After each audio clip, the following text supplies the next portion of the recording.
ஸ்ரீ கந்த புராணம் 28ஆம் பகுதி. வீரபாகு தேவரை சிறை வைத்த தாரகன். எதற்கும் பணியாத தாரகனை நோக்கி தன்னிடமிருந்து கடைசி அஸ்திரமும் எப்பேற்பட்ட இடத்தையும் பொடி பொடியாக்கும் வீரபத்திரம் என்ற அஸ்திரத்தை வீரபாகு எய்தார். நெருப்பு ஜுவாலையை கக்கிக் கொண்டு அது தாரகனை நோக்கி பாய்ந்தது. அதன் உக்கிரத்தை தாரகனால் தாங்க இயலவில்லை. வீரபத்திர அஸ்திரத்தை கண்டு நடுங்கிய தாரகன் அங்கிருந்து தப்பித்தால் போதுமென ஓட்டம் பிடித்தான்.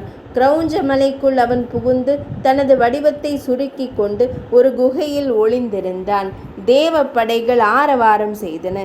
இருப்பினும் அவனை கொன்றாக வேண்டும் என்ற முருகப்பெருமானின் கட்டளை வீரபாகு தேவனை உந்தி தள்ளவே அவன் கிரௌஞ்ச மலைக்குள் அவர் நுழைந்தார்.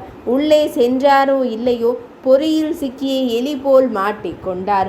இவனுடைய வருகைக்காகவே காத்திருந்த கிரௌஞ்ச மலை தன் வாயிலை மூடிக்கொண்டது. அது தாரகனின் கட்டளைக்கு கட்டுப்பட்டு அவ்வாறு நடந்து கொண்டது. ஒரே இருள். விழிகள் தெரியாமல் திண்டாடினார் வீரபாகு. இருப்பினும் தட்டு தடுமாறி எங்காவது தாரகன் ஒளிந்திருக்கிறானா என தடவி தடவி பார்த்தார். அங்கிருந்து வெளியே செல்லவும் இயலவில்லை.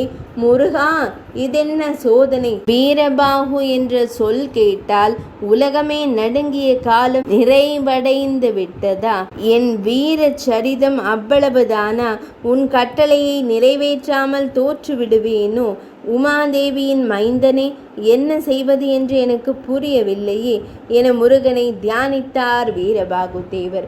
உள்ளே சென்ற வீரபாகு தேவர் வெளியே வராதது கண்டு தேவ படைகள் வெளி வருந்தி நின்றனர். உடனே வீரகேசரியும் 1,00,000 பூதகணங்களும் குகைக்குள் புகுந்து வீரபாகு தேவரை மீட்கச் சென்றனர். படைகள் தன்னருகே வந்ததும் கிரௌஞ்சமலை தன் வாயிலை மிகப்பெரிய அளவில் திறந்தது. அவர்கள் காற்றினும் வேகமாக உள்ளே புகுந்தனர். அவ்வளவுதான், 1,00,000 பேரையும் உள்ளடக்கிய வாயை மூடிவிட்டது. எங்கும் இருள். படைகள் திணறின.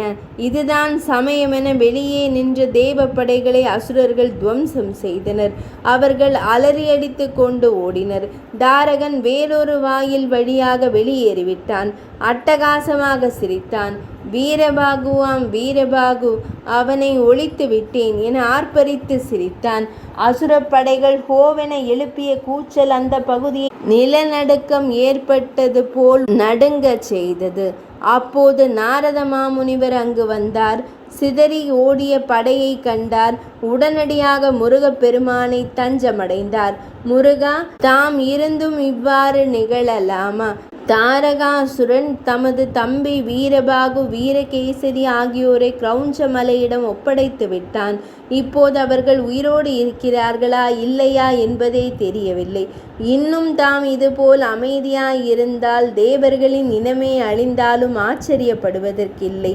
தம்மையே எந்நாளும் வணங்கும் தம் தொண்டர்களை கைவிடலாமா என்றார். முருகப்பெருமான் ஆவேசம் கொண்டார். வாயுதேவரை அழைத்தார். 28ஆம் பகுதி இனிதே நிறைவடைந்தது.